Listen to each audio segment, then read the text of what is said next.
नवी मुंबई आवाज, अपनी आवाज। महिलांच्या बरं नीलम मोरे म्हणाल्या म्हणजे आता पुरुषांशी काय देणं घेणं नाही, पण महिला समजून चुकले आहेत। फक्त मधाचं बोट फक्त 1500 रुपये देऊन आणि महिलाही आता हे झाले। आणि मुळात नीलमताईंनी महिलांसाठी काय केलंय आमच्या पक्षात राहून ते सगळ्याला माहिती।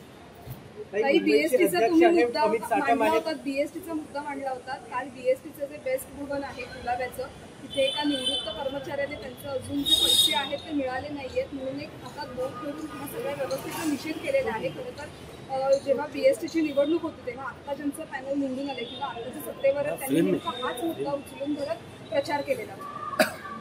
हा, त्यांना हे असं खोटं नाटं पुढे आणायचं, रेटून पुढे आणायचं आणि नंतर आपण कुठेतरी जाऊन खेटून बसून जायचं।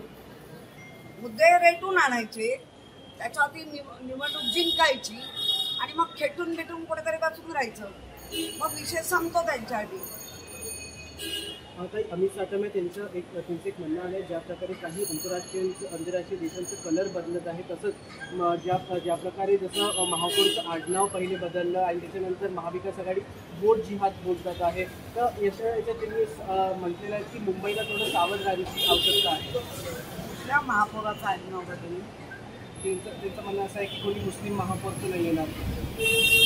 मुळामध्ये आम्ही तुम्हाला तेच सांगतोय, रेटून खेटून खोटं बोलायचं, मतदान मिळवायचं आणि नंतर कुठेतरी गुलवायचं, हे कायम आहे।